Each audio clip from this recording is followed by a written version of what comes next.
국내 증시의 자사주 매입 규모가 지난 2008년 이후 6년 만에 최대치를 기록했습니다.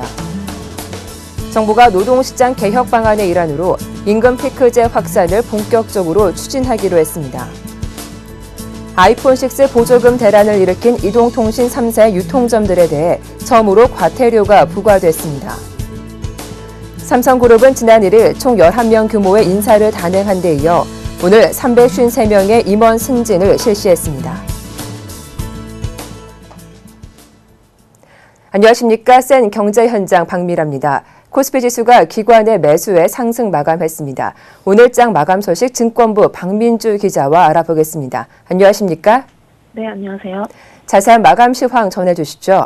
네, 코스피 지수가 기관과 외국인의 순매수에 힘입어 4거래일 만에 1980선을 회복했습니다. 오늘 코스피 지수는 전날 대비 0.85% 상승한 1986.61포인트의 거래를 마쳤습니다. 투자자별로는 기관이 2,041억 원, 외국인이 412억 원을 사들이며 지수 상승을 이끌었습니다. 반면 개인은 2,693억 원을 순매도했습니다.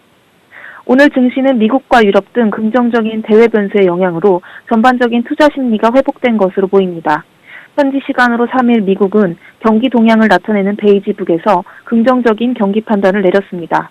또 전문가들은 현지 시간으로 4일 예정된 유럽 중앙은행의 경기 통화정책회의에서 마리오 드라기 총재가 유동성 측면에서 긍정적인 발언을 할 것으로 예상하고 있습니다. 이 같은 분위기 속에서 업종은 대부분이 상승했습니다. 특히 운송장비가 3.73%나 올랐으며 기계와 통신업, 건설업 등도 큰 폭으로 올랐습니다. 시가총액 상위 종목 중에서는 현대차 3인방의 상승폭이 컸습니다. 최근 현대차그룹이 주주 친화적인 정책을 내놓겠다고 밝힌 가운데 연말이 다가오면서 배당 성향을 높일 것이라는 기대감이 커졌기 때문입니다. 현대차는 전날 대비 4.23% 급등한 18만 5천 원에 거래를 마쳤으며 기와차와 현대모비스도 크게 상승했습니다. 반면 삼성 SDS와 신한지주는 하락한 채 마감했습니다. 삼성 SDS의 매출액 전망치가 최대 1조 원 차이가 난다고 하는데 이와 관련된 소식도 전해주십시오. 삼성 SDS 상장을 전후로 증권가에서 내놓고 있는 매출액 전망치가 최대 1조 원이나 차이 나는 것으로 나타났습니다. 전문가들은 최근 급등락을 반복하는 주가만큼이나 실적 전망치의 편차도 커 투자자들의 각별한 주의가 요구된다고 조언했습니다. 지난달 10일부터 전날까지 삼성 SDS의 올 연간 매출액 전망치를 내놓은 증권사들의 리포트를 분석한 결과 많게는 8조 7,739억 원에서 적게는 7조 6,950억 원까지 최대 1조 834억 원의 격차가 나는 것으로 집계됐습니다. 증권사 13곳의 평균 추정 연간 매출액은 8조 3,382억 원으로 지난해 삼성 SDS의 실제 매출액인 7조 468억 원보다 무려 18.33% 늘어나는 것으로 나타났습니다. 하지만 올 들어 삼성 SDS의 3분기까지 누적 매출액은 5조 7,287억 원에 불과합니다. 증권사가 내놓은 최대값에 맞춰보면 4분기에만 3조 452억 원의 매출을 거둬야 합니다. 지난해 삼성 SDS의 4분기 매출액이 2조 원 수준이었음을 감안하면 최대 50%의 매출 성장이 이뤄져야 하는 것으로 풀이됩니다. 이에 시장 전문가들은 삼성 SDS는 계절에 따라 실적이 크게 달라지는 회사가 아니라며 4분기에 전년 동기 대비 50% 가까운 성장을 하는 것은 힘들 것으로 예상했습니다. 또 보통 주가가 매출액이나 영업이익에 따라 형성되는 것이 정상인 반면 삼성 SDS의 경우 주가가 지나치게 높게 형성돼 있기 때문에 증권사들이 주가에 맞춰 매출액과 이익을 개선하는 황당한 상황이 벌어진 것으로 보인다고 지적했습니다. 네, 말씀 잘 들었습니다. 지금까지 증권부 박민주 기자와 함께했습니다. 고맙습니다. 네, 고맙습니다.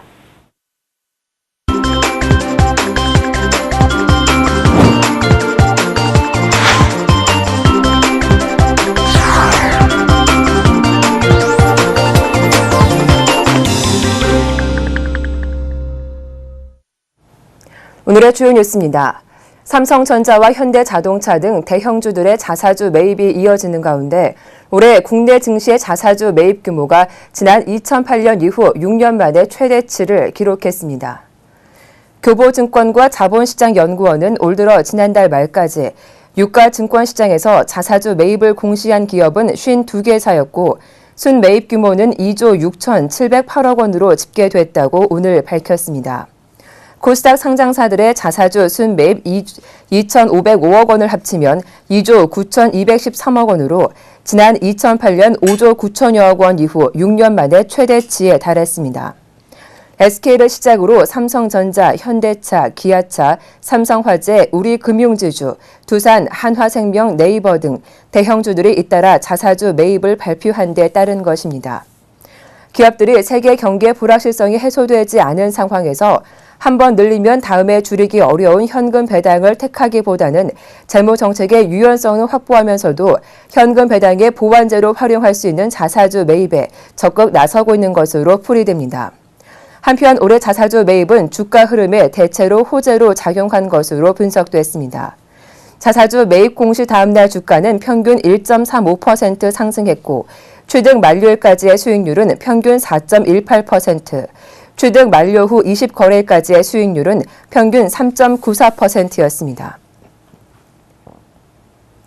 정부가 노동시장 개혁 방안의 일환으로 임금 피크제 확산을 본격적으로 추진하기로 했습니다. 오늘 기획재정부에 따르면 정부는 공공기관에 우선적으로 임금 피크제 도입을 촉진한 뒤 민간으로 확산시키는 방안을 내년도 경제정책 방향에 포함해 준비 중입니다. 정부는 60세 정년 연장 의무화에 따라 이미 공공기관 예산 편성 지침 등을 통해 임금 피크제 도입을 권고해왔지만 대상 공공기관 117곳 중 36곳만이 임금 피크제를 도입한 상황입니다. 이에 따라 정부는 임금 피크제 도입 여부를 경영평가에 적극적으로 반영하는 등 내년부터 가스공사, 공항공사 등 나머지 81개 공공기관에도 임금 피크제 도입을 촉진하겠다는 방침입니다. 공공기관을 우선 도입 타겟으로 삼은 것은 임금 피크제 도입이 기본적으로 노사가 합의해 결정하는 사안이라 민간 기업에 대해서는 정부가 강제할 수단이 마땅치 않기 때문입니다. 정부는 민간 기업으로의 확산을 촉진하고자 내년부터 임금 피크제 도입 기업에 대한 연간 정부 지원금 한도를 1인당 840만 원에서 1,080만 원으로 늘리고 업종별 임금 모델 개발과 임금 체계 개편을 위한 컨설팅 제공 등의 정책을 펼 계획입니다. 아이폰 6 보조금 대란을 일으킨 이동통신 3사의 유통점들에 대해 처음으로 과태료가 부과됐습니다. 또 이통 3사는 총 24억 원의 과징금을 물게 됐습니다. 방통위는 오늘 오전 정부 과천청사에서 최성준 위원장 주재로 전체 회의를 열어 이통 3사 및 유통점의 단말기 유통법 위반 행위에 대한 시정 조치에 관한 건을 심의해 이같이 의결했습니다. 이통 3사는 이용자 차별을 금지하는 단통법이 10월 1일 시행된 지 채 한 달도 되지 않은 10월 31일부터 11월 2일까지 신규 출시된 아이폰 6 등에 대해 부당하게 차별적인 단말기 지원금을 지급했습니다. 단통법상 이 통사에 대한 과징금은 위반 관련 매출액의 4%까지 매길 수 있지만 방통위는 이번 위반 행위로 인한 매출을 산정하기 어려워 이통 3사에 대해 각각 8억 원의 과징금을 정액으로 부과했습니다. 방통위는 특히 단통법을 위반한 22개 대리점과 판매점에 대해 각각 100만 원에서 150만 원의 과태료를 처음으로 부과하기로 결정했습니다. 일선 유통 판매점에 대한 과태료는 첫 위반 시 100만 원, 2회 300만 원, 3회 600만 원, 4회 이상 1,000만 원이 부과되며 50%의 가중액이 더해질 수 있습니다. 삼성그룹은 지난 1일 사장 승진자 3명을 포함해 총 11명 규모의 인사를 단행한 데 이어 오늘 353명의 임원 승진을 실시했습니다. 글로벌 금융위기가 한창이던 2008년 이후 최소 규모입니다. 정창신 기자가 전합니다. 삼성그룹은 오늘 부사장 42명과 전무 58명, 상무 253명 등 총 353명의 임원 승진 인사를 단행했습니다. 이번 인사는 글로벌 금융위기가 한창이던 2008년 이후 6년 만에 최소 규모이며 지난해 476명보다 123명 줄었습니다. 올해 실적이 부진했던 삼성전자에서 승진자 규모가 줄어든 탓입니다. 실제로 삼성전자의 임원 승진자는 165명으로 지난해 227명보다 27.3% 감소했습니다. 삼성전자는 올 3분기 영업이익이 4조 605억여 원으로 전년 동기 10조 1635억여 원보다 60% 감소했습니다.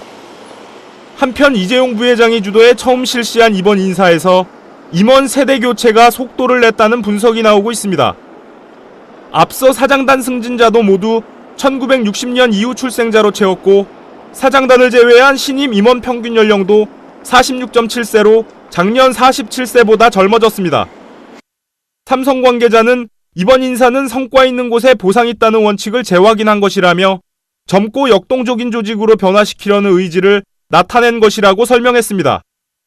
특히 스마트 LTE 솔루션 기술을 세계 최초로 개발한 문준 삼성전자 부장은 이번 임원 인사에서 40세의 나이에 무려 3년 발탁으로 상무 자리에 올랐습니다. 보통 상무로 승진하기 전 부장으로 근무해야 하는 기간은 4년입니다. 이 밖에 조기 승진한 9명의 승진자 가운데 절반 이상이 삼성전자 소속으로 알려졌습니다. 여성 임원의 승진도 눈에 띕니다. 올해 여성 임원 승진자는 14명으로 지난해 15명과 비교하면 비슷한 규모입니다. 하지만 전체 승진자 규모가 줄어든 것에 비하면 여성 인력 중용 기조는 유지되고 있는 것으로 보입니다. 신경영 출범 직후인 1994년에 입사한 삼성전자의 박정선, 박진영 부장과 삼성 SDS의 정현정 부장 등이 상무로 승진했습니다. 여성 임원 승진자의 평균 연령은 47세로 이 중 가장 어린 임원 승진자는 올해 42살인 삼성전자의 전운환 박정선 상무입니다. 외국인 승진자는 9명으로 작년 12명보다 약간 줄었습니다. 삼성전자 북미 총괄 기획 홍보팀장인 데이비드 스틸 전무가 본사 부사장으로 승진했고 현지 인력인 삼성전자 실리콘밸리 연구소의 프라나스 미스트리 상무와 미국 법인 컨슈머 영업 담당 데이브 다스가 30세 나이에 파격적으로 상무 자리에 올랐습니다. 삼성그룹이 성과주의 원칙을 고수하면서 조직 혁신을 위해 젊고 유능한 인재와 여성 인력을 중용한 정기 임원 인사를 마무리했습니다. 사장단 및 임원 인사를 끝낸 삼성그룹은 다음 주 중 조직 개편과 보직 인사를 확정해 계열사별로 발표할 예정입니다. 서울경제TV 정창신입니다. 크리스마스가 보름이 앞으로 다가왔는데요. 들뜨게 마련인 크리스마스 분위기를 이용한 제조업계와 식음료업계의 지나친 상술과 바가지 요금이 도를 넘어서면서 소비자들의 불만도 깊어지고 있습니다. 한지희 기자가 취재했습니다. 요즘 소비재 시장은 그야말로 크리스마스 한정판 천국입니다. 서울 시내 상점 곳곳 트리와 성탄절을 알리는 각종 장식이 화려하고 저마다 환한 조명과 장식들로 손님들을 유혹합니다. 크리스마스 디자인으로 한껏 멋을 낸 상품들은 가격도 껑충 뛰었습니다. 여성들의 크리스마스 선물 1순위로 꼽히는 화장품은 화려한 것 포장에 한정 판매, 특별 판매라는 홍보 문구를 앞세워 제품 수량이 한정된 것처럼 보이지만 실상 업체들은 행사가 끝난 후 포장지만 교묘하게 바꿔 물량이 소진될 때까지 판매하고 있었습니다. 이들 화장품은 고급스럽고 큰 용기에 비해 용량은 절반도 못 미치는 경우가 많았습니다. 실제로 한 생활제품 업체의 경우 지난해 크리스마스 시즌 한정 제품 판매량이 10억 원을 넘어섰고 올해는 이보다 6배 높은 60억 원 이상의 판매고를 올릴 것으로 예측됐습니다. 연말 연시의 경우에는 포장이 화려해지거나 한정 판매 같은 마케팅 홍보 활동이 실시가 됩니다. 이런 시기에 소비자분들은 포장이라든지 아니면 분위기, 이런 홍보 활동에 의해서 많이 구매를 하시는데요. 이런 구매를 하기보다는 내용이 충실한지 내용물을 확인하시고 현명한 소비를 할 때인 것 같습니다. 유명 제빵 프랜차이즈 업체들의 크리스마스 한정판 케이크도 가격을 너무 높게 책정한 것이 아니냐는 지적이 제기되고 있습니다. 업체들은 기존에 팔던 케이크에 작은 장식과 포장을 추가했다는 이유로 가격을 4,000원에서 5,000원씩 올려 인상률이 10%에 육박합니다. 특히 아이들이 좋아하는 캐릭터 장식의 케이크의 경우 가격대가 3, 4만 원을 훌쩍 넘깁니다. 한 호텔은 무려 7만 7천 원짜리 케이크를 선보였습니다. 크리스마스 당일 저녁 식사의 경우 가격은 더욱 폭등합니다. 일부 유명 음식점들은 사전 예약을 받고 저녁 코스를 크리스마스 특선 메뉴라고 이름 지은 뒤 기존 메뉴에 자릿세 등을 더해 1인당 20만 원 이상 받고 있는 것으로 나타났습니다. 이 때문에 소비자들은 어딜 가든지 무엇을 먹든지 평소 비용의 2배 이상의 가격을 부담해야 하는 형편입니다. 트리로 장식된 매장과 캐롤, 예쁜 포장 등 크리스마스 마케팅이 소비자들에게 성탄의 기쁨을 전달해주기도 합니다. 하지만 일부 업체들의 상식선을 넘어선 가격 인상과 상술이 고객들의 눈살을 찌푸리게 하고 있습니다. 서울경제TV 한지입니다. 국회에서 부동산 쟁점 법안 처리 때문에 계속 논의를 진행하고 있습니다. 자세한 소식 건설부동산부 권경원 기자와 알아보겠습니다. 안녕하십니까? 네, 안녕하세요. 네, 가장 큰 핵심 논란은 무엇입니까? 네, 현재 국회에선 정부 여당이 요구하고 있는 부동산 3법과 야당에서 요구하는 전월세 상한제, 계약갱신 청구권에 대한 논의가 진행 중입니다.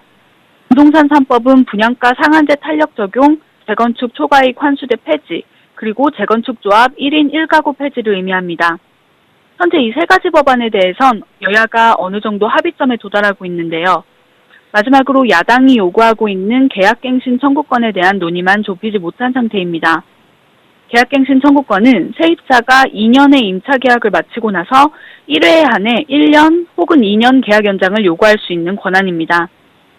정부에선 이 제도가 도입되면 단기적으로 전셋값이 급등할 우려가 있다고 난색을 표하고 있습니다. 반면 야당에선 서민주거 안정을 위해 세입자의 권리를 높이는 것이 필요하다는 입장입니다. 네, 이 계약갱신 청구권을 두고 이렇게 팽팽하게 맞서고 있다면 서로 다른 대안을 가지고 협상하는 것도 필요할 텐데 대안에 대한 논의는 없습니까? 일단 정부에선 계약갱신 청구권은 절대 안 된다는 입장을 분명하게 밝히고 있습니다. 서수만 국토교통부 장관은 지난 1일 정부 세종청사에서 기자들을 만나 계약갱신 청구권에 대해 받아들일 수 없는 안이라고 못 받기도 했습니다. 이에 따라 여권에선 이를 대신하는 방안으로 전세 계약을 아예 3년으로 연장하는 방안을 고민하고 있는 것으로 알려졌습니다. 전세 계약 연장안은 이미 지난 10월 법무부에서도 연구 용역을 발주하면서 도입을 시사하기도 했는데요. 이 카드를 여권이 다시 꺼내든 셈입니다. 이 밖에 전세보증금 일부를 월세로 돌릴 때 적용하는 기준인 전월세 전환율을 하향 조정하는 안도 거론되고 있는 방안 중 하나입니다. 네, 그렇다면 전세 계약을 3년으로 늘리는 것의 장단점은 무엇이 있을까요? 세입자 입장에선 더 긴 기간 동안 안정적으로 거주할 수 있게 된다는 장점이 있습니다. 반면 재계약 시기가 다가온 집주인들이 일시적으로 전세값을 올릴 수 있기 때문에 오히려 주거 안정에 방해가 된다는 의견도 나오고 있습니다. 실제로 지난 1989년 전세 기간을 1년에서 2년으로 연장했을 때 전세 가격 증가율은 전년 대비 17.53%에 이릅니다. 이에 대해 연장을 찬성하는 쪽에선 계약갱신 청구권이나 전세 기간 연장이 이뤄지지 않았더라도 최근 전세 가격이 급상승하고 있는 상황은 어떻게 설명할 것이냐고 맞서고 있습니다.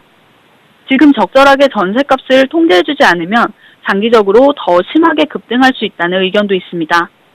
네, 또 다른 대안으로 거론되고 있는 전월세 전환율 하향 조정은 서민 주거 안정에 어느 정도 도움이 되는 방안입니까?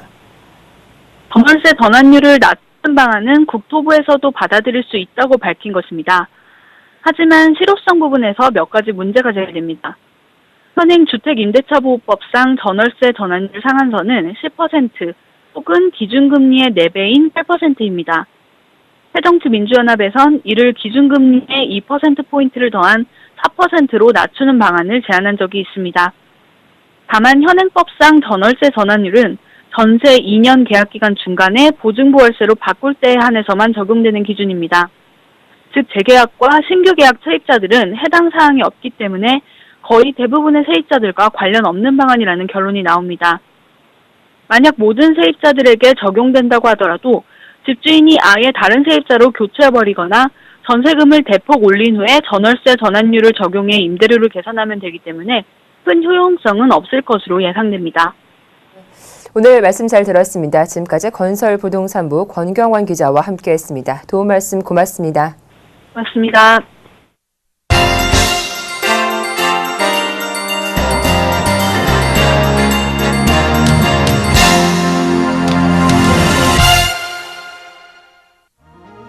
미국의 주요 교역 상대인 6개국 통화 대비 달러 가치를 보여주는 IC 달러 인덱스가 8년 9개월 만에 최고치를 기록했습니다.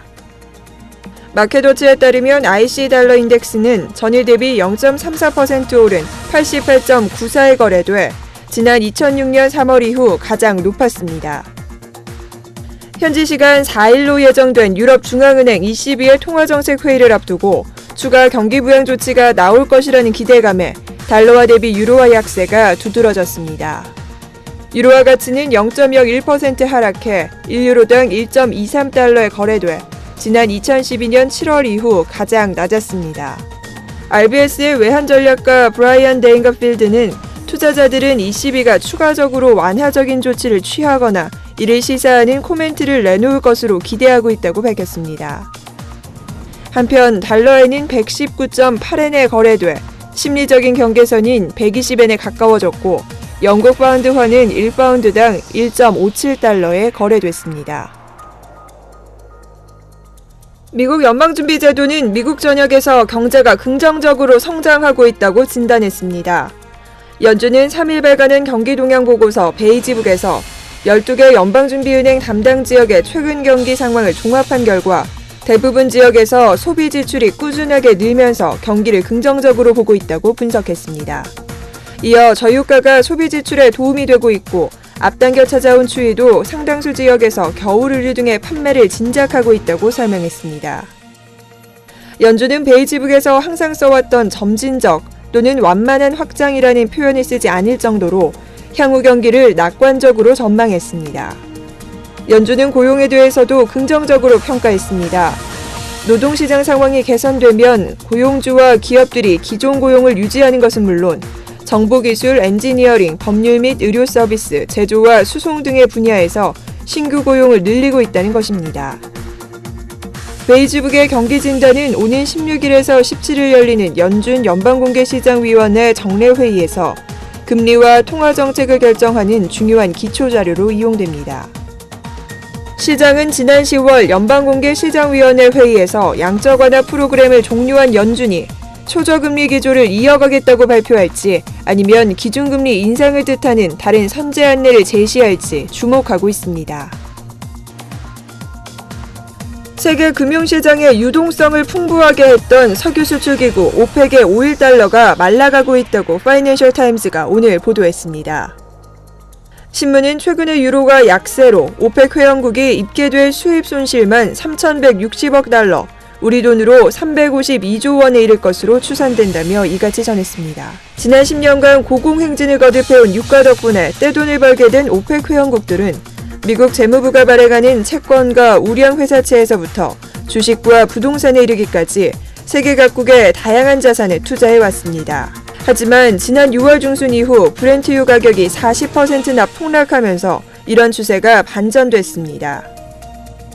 국제금융협회 아프리카 중동 담당자 책임자인 조지 아베드는 2012년에만 해도 미국 국채와 우량회사채, 증시 등으로 흘러온 오펙의 오일 달러가 5천억 달러에 달했지만 내년 평균 유가가 배럴당 78달러에 머물며 이 돈이 1,000억 달러 미만으로 쪼그라들 수 있다고 전망했습니다. 이처럼 오일 달러가 급격히 말라가고 있는 주 요인은 이른바 셰일 혁명의 영향으로 미국의 원유 생산량이 급증했기 때문입니다. 이로써 미국의 원유 수입량이 감소해 미국이 외국으로 보내는 달러 규모 역시 줄었습니다. 일부 애널리스트들은 이런 상황이 달러 유동성 부족 현상을 야기할 수 있다고 지적하고 있습니다. 한국이 2015년도 표뮬라1 개최지에 다시 포함됐다고 AP통신 등 외신이 보도했습니다. 외신에 따르면 국제자동차연맹 이사회는 이날 카타르 도하에서 열린 회의에서 코리아 그랑프리를 포함해 총 21개 경기로 된 내년도 F1 그랑프리 일정을 확정지었습니다. 내년도 F1 시즌은 3월 10일 호주에서 개막하며 코리아 그랑프리는 시즌 5번째인 5월 3일 열릴 예정입니다. 다만 한국 일정은 추후 승인을 거쳐야 최종 확정된다고 AP통신은 전했습니다. 로이터 통신은 갑작스러운 일정 변경 등을 고려할 때 한국 경기가 실제 성사될지에 대해서는 의구심이 진다고 덧붙였습니다. F1 코리아 그랑프리는 전라남도가 역점 사업으로 유치해 2010년도부터 매년 경기를 치러왔지만 적자 누적 등으로 인한 논란 끝에 올해는 대회를 개최하지 못했습니다.